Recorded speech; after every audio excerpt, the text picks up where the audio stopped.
You won't believe what happens when you accidentally stumble onto a live stream that shouldn't exist. It started as a moment of pure boredom and a need for motivation. I was scrolling through various fitness channels late at night. I saw a thumbnail titled Yoga for One. It caught my eye immediately. It was just a close-up shot of a girl's face. Her features were unique and striking. She seemed to be looking directly into the camera lens. I clicked it without thinking twice. I expected a standard workout video with upbeat music. Instead, I found something far more unsettling. The girl lived in a room that looked cluttered but cozy. There were dying plants and piles of old magazines everywhere. She began her routine with a strange, haunting intensity. She didn't just move, she seemed to be performing for an audience of one. Her words were rambling and odd. She talked about the scent of fruit and the feel of summer. It felt like she was falling into a trance while she spoke. I stayed because I couldn't look away. I sat on my floor with a towel, trying to follow her moves. But as I watched, something strange happened. The subscriber count on the screen stayed at exactly 1. That one was me. Every time I closed the tab, I felt a wave of guilt. It felt like I was abandoning her in that room alone. I went back the next day. And the day after that. She was always there. She didn't seem to know I was watching. Or maybe she just didn't care who was watching. Her style was raw and strangely personal. She moved with a grace that seemed almost supernatural. As the days passed, her poses became more extreme. She would bend her body into shapes that looked painful. She arched her back until it looked like her spine might snap. I found myself mirroring her movements at home. My muscles began to ache from the strain of mimicking her. I started spending hours on her stream every single day.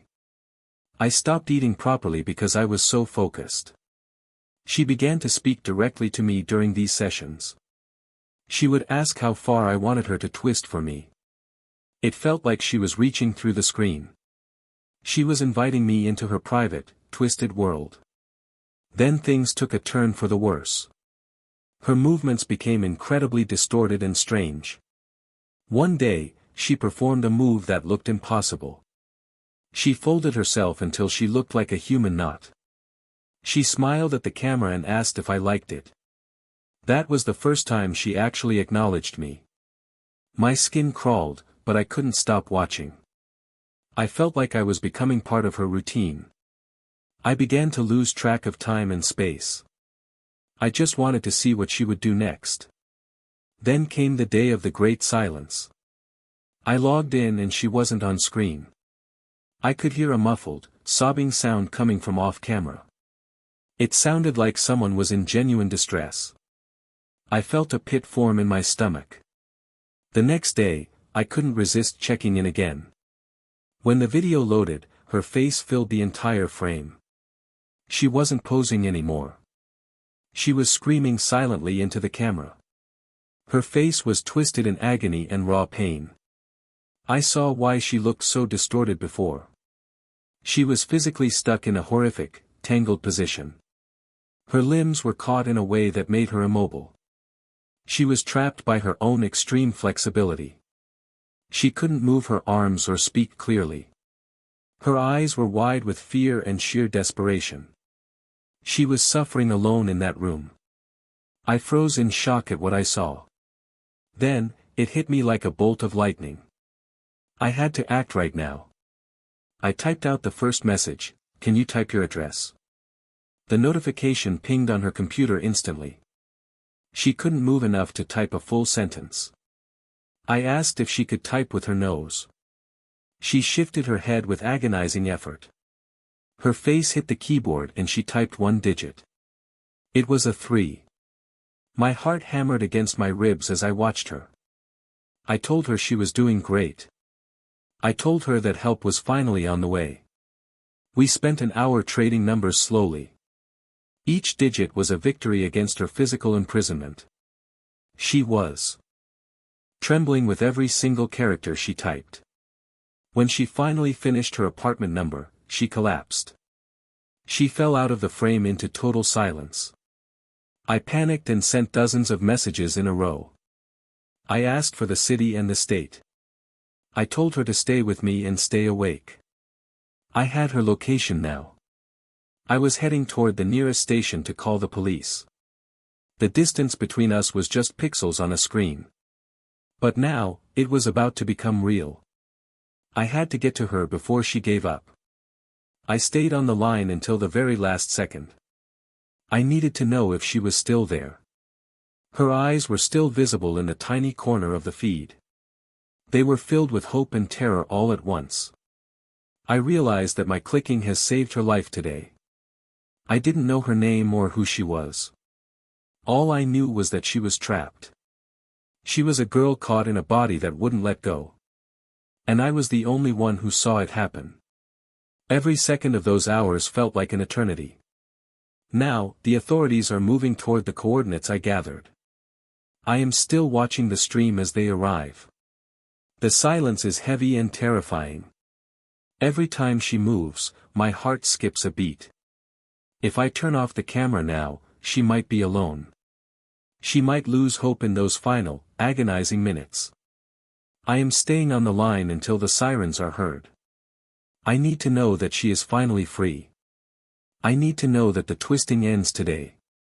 It started as a weird video for me to watch. Now, it is a race against the clock to save her. The girl in the room is waiting for a rescue.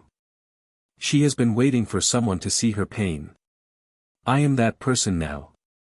I am the one who stayed until the very end. The screen flickers as she tries to breathe deeply. Each breath sounds like it costs her everything. I can see the sweat on her forehead now. The distance between our worlds is closing fast. When the door finally opens, she won't be alone. She will have a team of medics to help her. But for now, it is just me and her. We are linked by this strange digital connection. It started with yoga and ended with a rescue mission. I can't look away because she needs someone. I am the bridge between her pain and help. The police are about to breach the front door. I see movement in the hallway behind her. She looks at the camera one last time. A single tear rolls down her cheek as she smiles. It is the most heartbreaking smile I have ever seen. It means she knows someone finally heard her cry.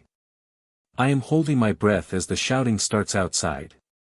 The sirens are wailing in the distance now. She is about to be saved from her own body. I will stay on this stream until they pull her out.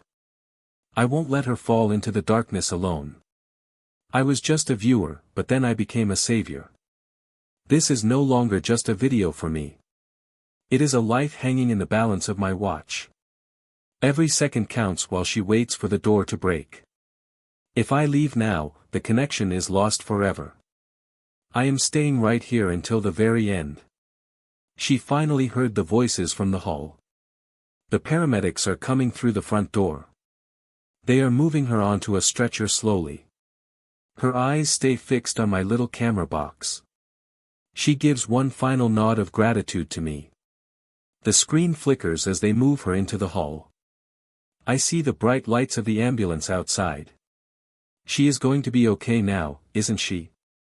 I can finally breathe a sigh of relief myself. My hands are shaking as I hold my phone tight. I did it. I actually reached through the screen and saved her. The journey from curiosity to courage was terrifying. But seeing her face now makes every second worth it. She is safe. She is going to get help for her body. The twisted pose is finally coming to an end. I feel a weight lift off my own chest today. I think about all the others who saw her. Did they see what I saw and do nothing? Or did they just click away like they were afraid? I couldn't just turn it off when she screamed. I had to stay until the help arrived on site. She was alone in that room for so many weeks. I was her only window to the outside world. We shared a silent bond through the digital void. Now, she has the real world coming to get her. I'm going to stay on this stream for an hour. I want to see her get into the ambulance safely. I want to be there until she is no longer alone. It started with a search for yoga and fitness. It ended with a life being saved by a stranger. If you saw a girl trapped like that, what would you have done?